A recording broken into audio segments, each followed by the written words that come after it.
Aïe, aïe, aïe, aïe, aïe, aïe, aïe. Écoute ce témoignage. Alors, j'écoutais un pasteur, ce papa d'ailleurs, qui était en train de passer un témoignage. Il dit ceci, il sortait de la Jamaïque, il rentrait à Miami. Donc, il allait en Jamaïque pour un séminaire. Alors, pendant son voyage dans le vol, il était assis sur un rangée de trois.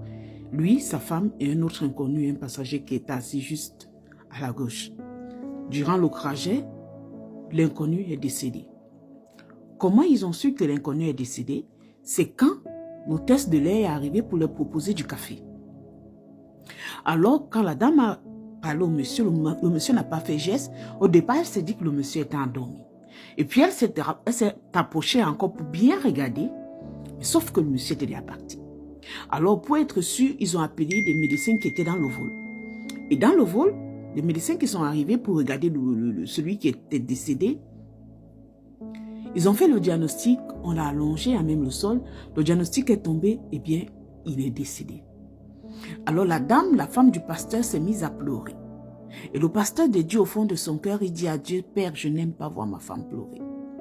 Alors il se lève du coup de son chaise, il va vers le monsieur qui est décédé. Il se met à genoux, il prend les bras du monsieur, il pose sur la poitrine du monsieur en question. Alors il commence à parler à la mort. C'est là où ça devient intéressant. Il demande à la mort, comment as-tu fait pour avoir le ticket d'entrer dans ce vol où moi je suis avec ma femme? Il demande à la mort, qui t'a ordonné d'entrer dans ce vol? Il parlait au monsieur qui était déjà couché. Donc du genre, il parlait à la mort, mais pas au monsieur. Et pendant qu'il parlait, l'Esprit de Dieu lui dit, ne lui pose pas de questions. Ordonne-lui de quitter ce corps. Ordonne-lui de lâcher son âme. Ordonne à la vie de reprendre place. Oh! Et c'est ce qu'il a fait. Il obéit à la voix du Père. Et à l'instant, quand il a parlé, il a ordonné à la vie de s'installer et à la mort de déménager. Oh! Il dit à la mort, je t'ordonne de quitter ce corps. J'ai fait tes valises. Va-t'en, c'est pas ta place. C'est pas le moment où tu dois aménager dans ce corps. C'est pas le moment où tu dois aménager dans cette maison. Je t'ordonne de partir. Et j'ordonne à la vie de s'installer. C'est fort. Alors aussitôt il a parlé. Le monsieur a ouvert les yeux. Il a ouvert la bouche, il a regardé autour de lui. Et ça commence à se glorifier dans le vol. Alléluia, glory be to God, alléluia. Ça dit, la prière a commencé à s'animer dans le vol. J'ai senti comment mon esprit a fait vous à l'intérieur de moi. Je vous assure, il y a des témoignages qui donnent la guérison. Il y a des témoignages qui ont sauvé des vies. Il y a des gens qui ont témoigné qu'à l'instant où ils voulaient la vie, à l'instant où ils voulaient sauter la vie, ils tombaient sur un témoignage comme si la parole, ça dit, il y a des témoignages qui sauvent des vies. Il y a des témoignages qui sauvent des âmes. Il y a des témoignages qui... Tu écoutes un témoignage, tu as l'envie de vivre. Tu as l'envie de continuer à te battre. Tu n'es pas mort. Dieu a un plan pour toi.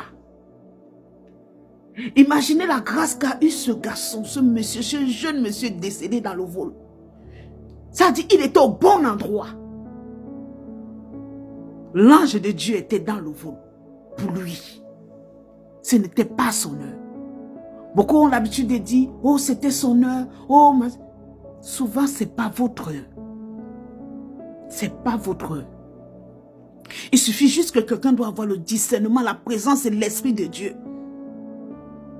pour vous réveiller. Ah, frère, il est l'heure de pratiquer, de mettre en œuvre ce que Dieu nous a donné comme pouvoir.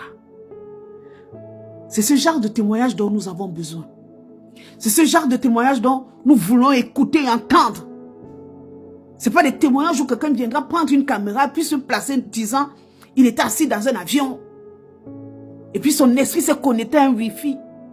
Parce qu'il avait besoin d'Internet pour passer un message. Si ce n'est pas son esprit qui s'est connecté à un Wi-Fi, c'est qu'il était à l'aéroport, il a raté son vol et il a demandé au nuage de faire en sorte que le vol fasse demi-tour. C'est-à-dire, il y a des témoignages que tu écoutes, tu te fâches. Tu es énervé d'être chrétien. Rien ne t'encourage. Les imposteurs, c'est comme ça qu'on les appelle. Nous avons besoin de témoignages vivants. Nous voulons écouter, nous voulons écouter des témoignages qui viennent de la puissance, ça dit du royaume des cieux. C'est fort. Que Dieu vous bénisse.